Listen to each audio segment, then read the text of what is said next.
आम आदमी पार्टी के नेताओं की एक आदत है कि चुनावी फायदे के लिए वो बिना सोचे समझे दूसरे दलों के नेताओं पर झूठे आरोप लगा देते हैं और फिर जब वो नेता मामले को कोर्ट में लेकर जाते हैं तो आम आदमी पार्टी के नेताओं को माफी मांगनी पड़ जाती है। पार्टी के मुखिया अरविंद केजरीवाल से लेकर पार्टी के बड़बोले सांसद संजय सिंह भी बीजेपी के वरिष्ठ नेताओं पर झूठे आरोप लगाने के लिए उनसे माफी मांग चुके हैं। अब ऐसे ही मामले में आम आदमी पार्टी के नेता फंसते दिखाई दे रहे हैं। दरअसल दिल्ली की ऊर्जा मंत्री आतिशी ने हाल ही में उपराज्यपाल वीके सक्सेना पर आरोप लगाते हुए कहा था कि उनकी वजह से दिल्ली वालों की बिजली सब्सिडी रुक जाएगी क्योंकि उन्होंने इससे संबंधित फाइल रोक दी है। लेकिन अब ऐसा लग रहा है कि कहीं इस मुद्दे पर एलजी वीके सक्सेना को घेरने के चक्कर में आम आदमी पार्टी खुद ही ना फंस जाए, क्योंकि दिल्ली के एलजी ने केजरीवाल और उनके मंत्रियों के खिलाफ कानूनी कार्रवाई करने की चेतावनी दे दी है। क्या है पूरी खबर, आपको बताते हैं डिटेल में। दरअसल दिल्ली सरकार की मंत्रियों के इन आरोपों पर कि उपराज्यपाल की वजह से बिजली सब्सिडी रुक जाएगी को लेकर अब उपराज्यपाल वीके सक्सेना ने दिल्ली के मुख्यमंत्री अरविंद केजरीवाल को खत लिखा है। उपराज्यपाल ने इसे फर्जी बयान बताया है और दिल्ली के सीएम से कहा है कि अपनी पार्टी के सदस्यों के द्वारा दी गई इस गलत बयानबाजी को लेकर जवाबदेही के बारे में बताएं। उपराज्यपाल ने अपनी चिट्ठी में लिखा, मैं आपके और आपकी सहयोगी के द्वारा सरकार और पार्टी की गई गलत बयानबाजी की जवाबदेही को लेकर लिख रहा हूँ। पिछले कुछ हफ्ते से माननीय ऊर्जा मंत्री, माननीय स्वास्थ्य मंत्री और आप खुद मीडिया में एलजी द्वारा बिजली सब्सिडी रोक दिए जाने को लेकर गलत, गुमराह करने वाले, गैर जिम्मेदाराना और अपमानजनक बयान दे रहे हैं। वो कह रहे हैं कि उपराज्यपाल अधिकारियों के साथ बिजली सब्सिडी रोकने के लिए साजिश रच रहे हैं। इस चिट्ठी में एलजी वीके सक्सेना ने आगे लिखा कि 15 अप्रैल को ऊर्जा मंत्री ने फर्जी प्रोपेगेंडा चलाया, जबकि 11 अप्रैल को ही उन्हें फाइल भेजी जा चुकी थी। एलजी ने यह भी लिखा है कि ऊर्जा मंत्री के द्वारा झूठ फैलाया गया है। जब बिजली सब्सिडी को लेकर कैबिनेट के फैसले से जुड़ी फाइल 11 तारीख को मेरे पास भेजी गई थी, तब उसी समय उसे क्लियर कर आपके पास भेज दिया गया था। अब चिट्ठी में उपराज्यपाल की तरफ से कहा गया है कि बिजली सब्सिडी को लेकर जो आरोप उन पर लगाए गए हैं उनके संबंध में आपसे आग्रह है कि वो कागजात दिखाएं, जिससे कि ये साबित हो सके कि उपराज्यपाल बिजली सब्सिडी को रोकना चाहते थे या फिर अधिकारियों के साथ मिलकर सब्सिडी को रोकने के लिए एलजी ने साजिश रची थी। वहीं एलजी विनय कुमार सक्सेना ने यह भी कहा कि इस पर जवाब जल्द से जल्द दिया जाए और जवाब नहीं मिलने पर यह माना जाएगा कि उन्होंने लोगों को गुमराह किया और गंदी राजनीति के लिए ऐसे बयान दिए, जिस पर आगे कानूनी कार्रवाई की जाएगी। अब देखना होगा कि केजरीवाल वो कागजात कब दिखाते हैं जिससे ये साबित हो सके कि उपराज्यपाल बिजली सब्सिडी को रोकना चाहते थे। लेकिन अगर केजरीवाल अपने इस आरोप को लेकर कागजात दिखाने में कामयाब नहीं होते हैं तो इस मामले में भी उन्हें कोर्ट के चक्कर लगाने पड़ेंगे। केजरीवाल के वार पर अब सिर्फ राजनीतिक दल ही नहीं, जांच एजेंसी भी पलटवार करने लगी है। सभी को पता है कि केजरीवाल कभी भी कोई भी निराधार आरोप लगा सकते हैं, इसीलिए जहां दूसरा पक्ष केजरीवाल हो, पहला पक्ष अपने हिसाब से सबूत रखता है।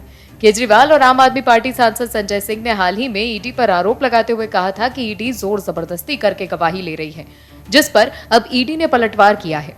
ईडी ने केजरीवाल और संजय सिंह के आरोपों को एक्सपोज कर दिया। क्या कुछ कहा ईडी ने, आपको बताते हैं। दिल्ली के मुख्यमंत्री अरविंद केजरीवाल और संजय सिंह के बयान पर प्रवर्तन निदेशालय ने पलटवार किया है। बीते दिनों केजरीवाल और संजय सिंह ने कहा था कि ईडी शराब नीति घोटाले में आरोपी नेताओं को टॉर्चर कर रही है, इनको प्रताड़ित करते हुए बयान लिया जा रहा है। दिल्ली के पूर्व शिक्षा मंत्री और अरविंद केजरीवाल के सबसे करीबी रहे मनीष सिसोदिया की गिरफ्तारी के बाद भी अरविंद केजरीवाल और संजय सिंह ने एजेंसी पर आरोप लगाया था। एजेंसी ने पलटवार करते हुए कहा कि इसके बाद सभी पूछताछ और जांच के ऑडियो और वीडियो रिकॉर्ड्स मौजूद हैं कि जरूरत पड़ने पर कोर्ट में उनकी पेशी की जा सकती है। एक रिपोर्ट के मुताबिक एजेंसी के एक अधिकारी ने बताया कि ईडी सभी आरोपियों के पूरे सीसीटीवी फुटेजेस रखती है। रिसेप्शन पॉइंट जहां कोई भी ईडी कार्यालय में प्रवेश करता है, ये लेकर पूछताछ कक्षों के अंदर तक के रिकॉर्ड्स मौजूद होते हैं। अब तक शराब नीति घोटाले में आरोपियों के बयान, ऑडियो, वीडियो दोनों तरह के रिकॉर्ड्स किए गए हैं। सीसीटीवी नेटवर्क पूरे कॉरिडोर, पूछताछ कक्ष और लॉकअप सेल का कवरेज प्रदान करता है। किसी को टॉर्चर नहीं किया जाता है, ना ही किसी से कोई जोर जबरदस्ती का बयान लिया जाता है। ईडी का नया मुख्यालय लुटियंस दिल्ली के केंद्र में एपीजे अब्दुल कलाम रोड पर स्थित है। ये एक आधुनिक कार्यालय है जिसमें कांच की बड़ी खिड़कियां और केंद्रीय रूप से वातानुकूलित कमरे हैं। इसकी इमारत की तीसरी मंजिल पर पूछताछ कक्षों के ठीक सामने कम से कम आधा दर्जन लॉकअप्स हैं, जहां एक आरोपी को हिरासत में लेने के तुरंत बाद स्थानांतरित कर दिया जाता है। इससे पहले ईडी को एक आरोपी को रात भर के लिए इमारत से बाहर पुलिस स्टेशन शिफ्ट करना पड़ता है। खबरों के मुताबिक अधिकारी ने ये बताया था कि ईडी ने प्रत्येक मामले और अभियुक्तों के लिए एक एसओपी तैयार की है। इससे पूछताछ, गिरफ्तारी और हिरासत में उपचार के लिए अपनाई जाने वाली प्रतिक्रियाओं की अनुमति मिलती है। एसओपी में परिसर में प्रवेश के समय बयानों की ऑडियो और वीडियो रिकॉर्डिंग और फोटो पहचान के लिए विशिष्ट प्रक्रियाएं होती हैं। ऐसे में इस प्रकार के टॉर्चर के दावे निराधार हैं और केवल राजनीतिक बयानबाजी। आपको बता दें, रविवार को दिल्ली के मुख्यमंत्री अरविंद केजरीवाल से एक दिन पहले उन्होंने ईडी पर आरोप लगाया था कि शराब नीति घोटाले में जब ईडी अपने आरोपों को साबित करने में नाकाम रही थी, तो अब सिसोदिया पर मोबाइल तोड़ने, सबूत मिटाने का आरोप लगा रही है। लेकिन सब जानते हैं कि पूछताछ के दौरान वीडियो और ऑडियो रिकॉर्डिंग की जाती है। ऐसे में केजरीवाल और संजय सिंह ईडी के टॉर्चर कर आरोपियों से बयान लेने का जो आरोप लगा रहे हैं, उस पर यह बड़ा सवाल खड़ा होता है। अगर आम आदमी पार्टी के पास कोई सबूत है तो वो कोर्ट के सामने रखें, नहीं तो इसे राजनीतिक बयानबाजी ही समझा जाएगा। राजनीति में एक कहावत है कि यहाँ कोई स्थायी दुश्मन या दोस्त नहीं होता है। राजनीति में दोस्ती और दुश्मनी बदले हुए राजनीतिक हालात के हिसाब से तय होती है। 2024 में आम लोकसभा चुनाव है। हर पार्टी ने अपने हिसाब से राजनीतिक गठजोड़ जारी कर लिया है।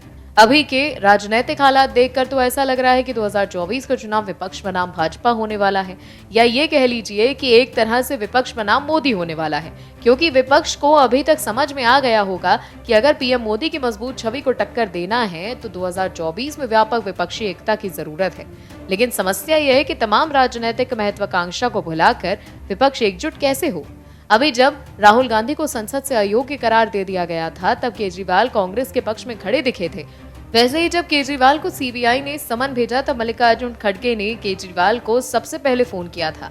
इस बढ़ती हुई नजदीकियों के बीच केजरीवाल के नाम पर कांग्रेस के एक नई अदावत शुरू हो गई थी, क्योंकि कांग्रेस के कई नेताओं को लगता है कि केजरीवाल ने अपनी राजनीतिक फसल कांग्रेस की जमीन पर ही उगाई है। इसीलिए केजरीवाल से विपक्षी एकता के नाम पर समझौता न करें, नहीं तो केजरीवाल दिल्ली 2013 को दोहराने में बिल्कुल समय नहीं लगाएंगे। क्या है खबर, आपको बताते हैं। 2024 लोकसभा चुनाव के लिए तैयार किए जा रहे महागठबंधन के लिए शुभ संकेत नहीं है। पहले ही कदम पर विरोधाभास सामने आने लगा है। विपक्षी गठबंधन में आम आदमी पार्टी के शामिल होने के संकेत के बाद कांग्रेस में कलह होने लगी है।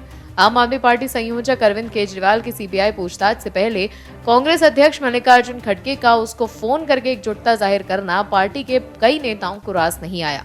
खास तौर पर दिल्ली प्रदेश कांग्रेस के नेताओं ने खुलकर विरोध किया है। कांग्रेस के वरिष्ठ नेता अजय माकन ने तो सोशल मीडिया पर कई वजह गिनाते हुए कहा कि केजरीवाल से किसी तरह की सहानुभूति या समर्थन की आवश्यकता नहीं है। कांग्रेस नेतृत्व को नसीहत देते हुए अजय माकन ने कहा कि केजरीवाल ने भ्रष्ट तरीकों से अर्जित धन का उपयोग पंजाब, गोवा, गुजरात, हिमाचल प्रदेश, उत्तराखंड और दिल्ली सहित कई राज्यों में कांग्रेस पार्टी के खिलाफ किया है। वहीं माकन के अलावा भी कुछ नेताओं ने सार्वजनिक रूप से कहा कि उन्हें आम आदमी पार्टी का साथ मंजूर नहीं है। इससे पहले ही मनीष सिसोदिया की गिरफ्तारी के समय भी इस तरह का कंफ्यूजन देखने को मिला था। वहीं अजय माकन के इस बयान पर आम आदमी पार्टी को मिर्ची लगी है। आम आदमी पार्टी के राज्यसभा सांसद संजय सिंह ने पूछा कि क्या कांग्रेस भ्रमित है या कोई खेल खेल रही है। तो देखा आपने कैसे विपक्षी दल आपस में ही लड़ रहे हैं। आपस में ही विपक्षी दलों के नेता एक दूसरे की पोल खोल रहे हैं और ऐसे में 2024 में मोदी के खिलाफ महागठबंधन का सपना देख रहे विपक्ष को पहले अपने वरिष्ठ नेताओं को समझना होगा, नहीं तो आपसी कलह की वजह से विपक्ष कहीं का नहीं रह जाएगा। केजरीवाल को समझना होगा कि वो जिस कांग्रेस का साथ मिलाने के लिए बेचैन हैं, उसी पार्टी के वरिष्ठ नेता अजय माकन उन्हें भ्रष्ट कह रहे हैं और शराब घोटाले में हो रही कार्रवाई को सही मान रहे हैं। उत्तर प्रदेश में एक था अतीक अहमद, जो अपनी माफियागिरी के दम पर यूपी में हत्या, लूट, रंगदारी, लोगों की जमीन पर अवैध कब्जा करने से लेकर कई गैर कानूनी धंधे करता था। अतीक अहमद के हौसले इतने बुलंद थे कि देश के प्रधानमंत्री नरेंद्र मोदी पर आपत्तिजनक टिप्पणी करने से उसे कोई गुरेज नहीं हुई। लेकिन राज्य में योगी आदित्यनाथ की सरकार आने के बाद अतीक अहमद के बुरे दिन शुरू हो गए थे। अब अतीक अहमद की हत्या के बाद विपक्षी नेताओं को तकलीफ हो रही है। अतीक की हत्या के बाद विपक्षी पार्टियां योगी सरकार को घेरने में लगी हैं। चाहे वो अखिलेश यादव हो या कपिल सिब्बल, सभी बड़े नेता सरकार और पुलिस प्रशासन की कार्रवाई पर गंभीर सवाल खड़े कर रहे हैं। अब इसी कड़ी में कांग्रेस नेता कन्हैया कुमार ने एक कदम आगे बढ़कर केंद्र सरकार और गृह मंत्री अमित शाह पर गंभीर सवाल दागे हैं। प्रेस कॉन्फ्रेंस करते हुए कन्हैया कुमार ने कहा कि इस मामले पर गृह मंत्री अमित शाह से पूछना चाहिए, क्योंकि ये लॉ एंड ऑर्डर का मामला है और ये इस वक्त देश के गृह मंत्री हैं। इस दौरान कन्हैया कुमार ने कानून के राज को स्थापित करने और बंदूक के राज को लोकतंत्र के लिए खतरनाक बताया। कन्हैया ने अमित शाह को याद दिलाया कि एक वक्त आप भी तड़ीपार थे, लेकिन देश में कानून का राज था तो आप बरी हुए और चुनाव लड़कर देश के गृह मंत्री बन गए। कहा, ये सोचिए कि अगर उस वक्त भी गन का राज होता तो आज आप कहां होते। इसके साथ ही अमित शाह के बहाने कन्हैया कुमार ने ठोक दो वाली मानसिकता पर हमला करते हुए याद दिलाया कि आपके ही आला कमान पर गंभीर से आरोप लगे हैं। अगर उस वक्त भी ठोक दो वाली सरकार होती तो सोचिए कि उनका क्या होता। अगर उन आरोपों से बरी होकर आज देश के गृह मंत्री हैं और ये कानून और लोकतांत्रिक प्रक्रिया के कारण ही संभव हो पाया है। लिहाजा देश को ठोक दो वाली नीति को छोड़कर कानून के मुताबिक अपराधियों के साथ निपटना चाहिए। तो देखा आपने कैसे कन्हैया कुमार अतीक की हत्या पर हाय तौबा मचा रहे हैं। कन्हैया कुमार को अतीक को लेकर बेशक तकलीफ हो रही है, लेकिन उन्हें समझना होगा कि अतीक अहमद एक माफिया था और उसके गैर कानूनी कारनामों की वजह से उसके कई दुश्मन थे और इन सब के लिए वो खुद ही जिम्मेदार था। तो कहते हैं ना, जैसी करनी वैसी भरनी। मतलब इंसान को उसके काम के अनुसार ही परिणाम मिलता है और ऐसा ही अतीक अहमद के साथ भी हुआ। और भी वीडियोस देखने के लिए चैनल को सब्सक्राइब करें और बेल आइकन को दबाएं।